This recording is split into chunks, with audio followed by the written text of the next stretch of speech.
जादुई सुनहरे 3 फ्रॉक का जादू।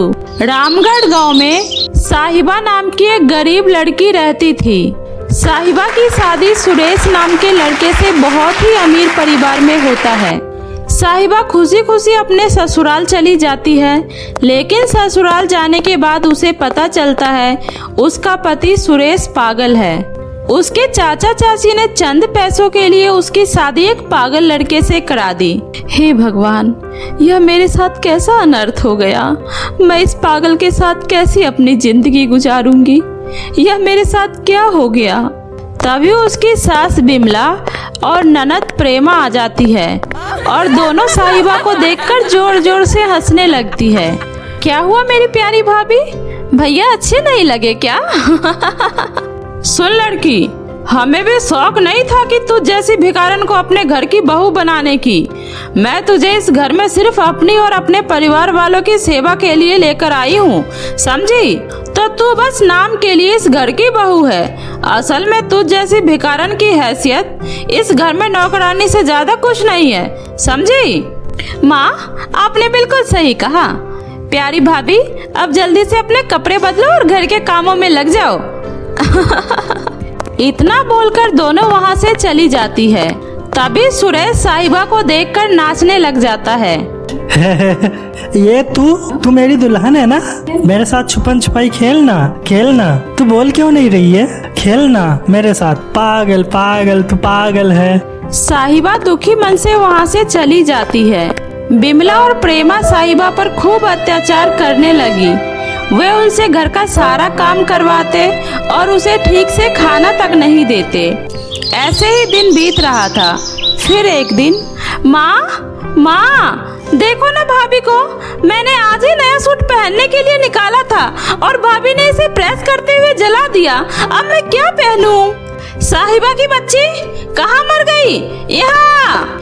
तूने क्या इस घर को बाप की जागीर समझ रखी है जो मेरी बेटी का इतना कीमती सूट जला दिया?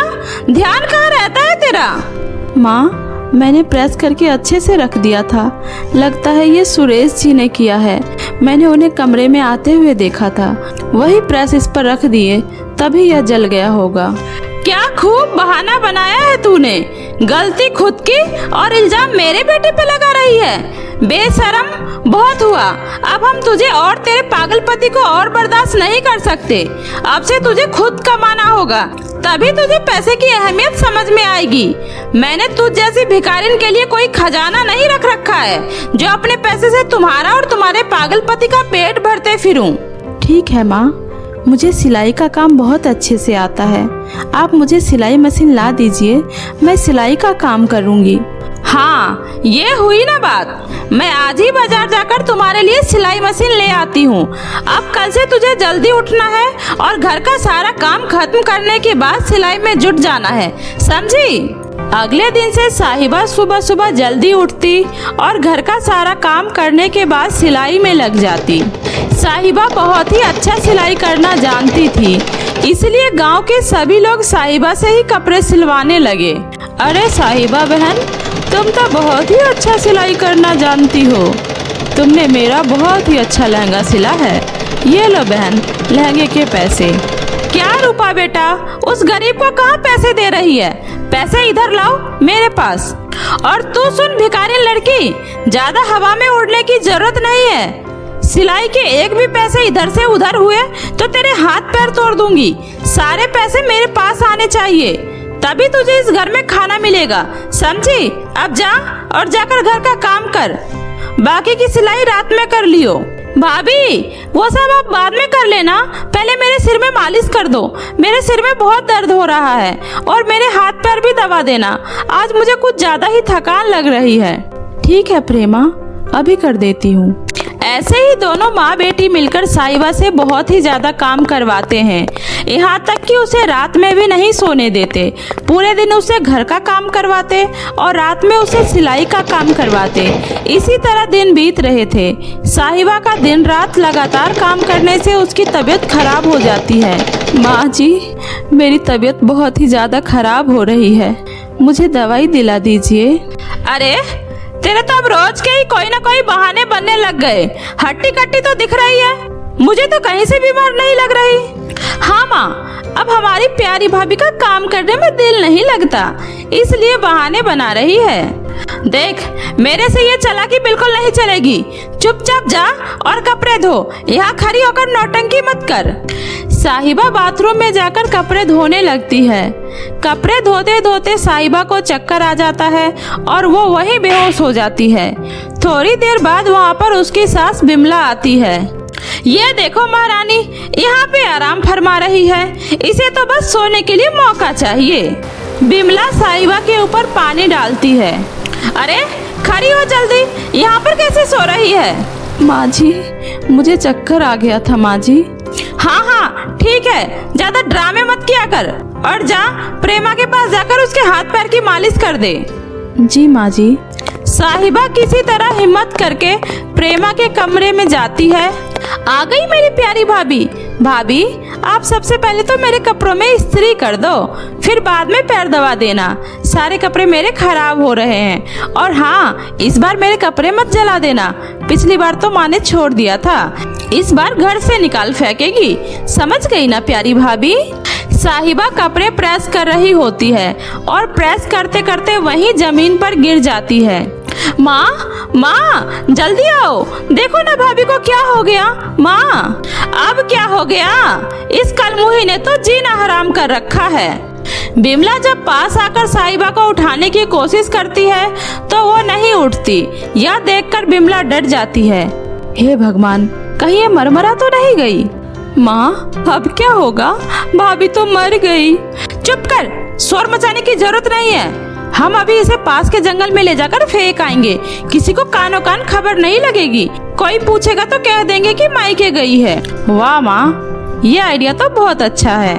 उसके बाद दोनों माँ बेटी मिलकर साहिबा को एक बोरी में डालकर पास वाले जंगल में फेंक आते हैं। साहिबा को जब होश आता है तब वो बोरी में से मदद के लिए पुकार रही होती है। बचाओ, बचाओ, कोई मुझे बाहर निकालो, बचाओ।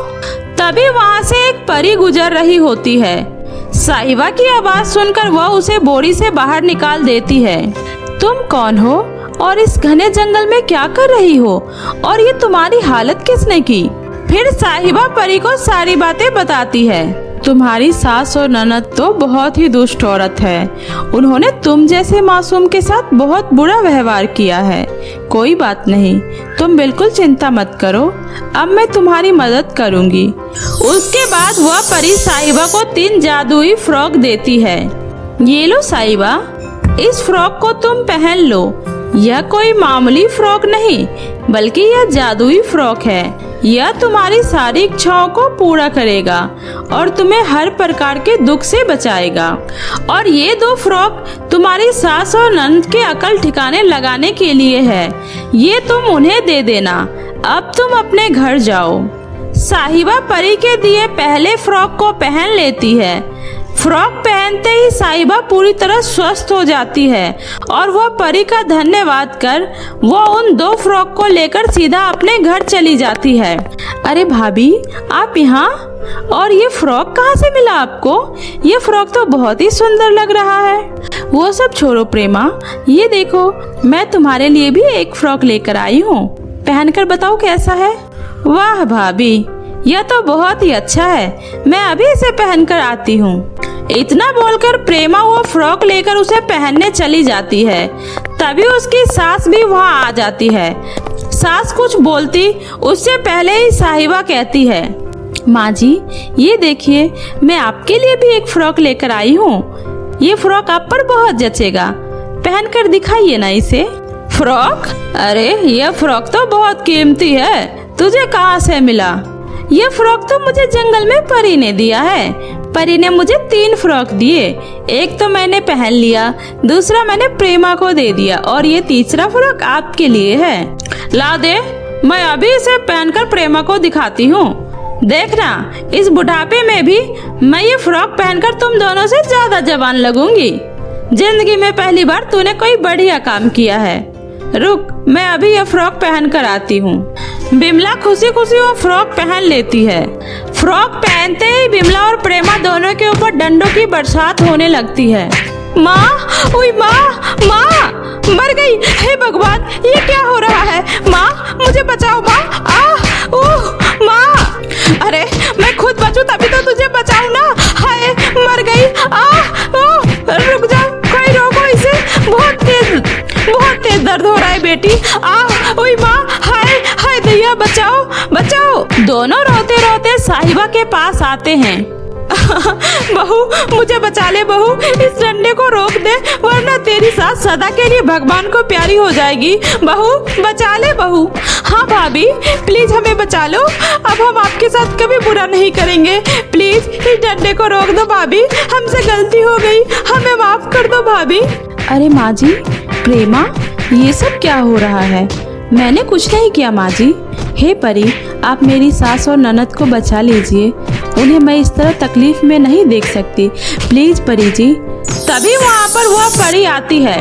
देख लिया दुष्ट औरत, जिसको तुम दोनों माँ बेटी ने मरा हुआ समझकर जंगल में फेंक आई थी, वही आज तुम्हें तकलीफ में नहीं देख सकती। याद करो तुम लोगों ने मिलकर इस पर कितने जुल्म किए और ये बेचारी तुम्हारे जुल्म को चुपचाप सहती रही।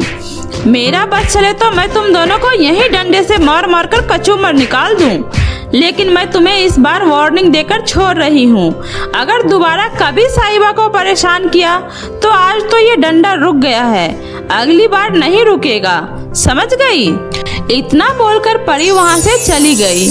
बिमला और प्रेमा को अब अपनी गलती का एहसास हो गया। उसने साहिबा से अपने किए की माफी मांगी। मुझे आप लोगों से कोई शिकायत नहीं है माँ, आप दोनों जैसे भी हैं मेरे अपने हैं। इतना बोलकर साहिबा अपने कमरे में चली जाती है। पागल पागल पागल, मेरे कमरे में क्यों आई है पागल? हे जादुई लहंगा, मेरे पति को ठीक कर दो। साहिबा के इतना कहते ही सुरेश बिल्कुल ठीक हो जाता है और फिर सभी मिलजुल कर हंसी खुशी एक साथ रहने लगते हैं। तो मेरे प्यारे दोस्तों, कैसी लगी आपको मेरी ये कहानी? मुझे कमेंट करके जरूर बताएं और कहानी अच्छी लगी हो तो अपने दोस्तों के साथ भी शेयर करें।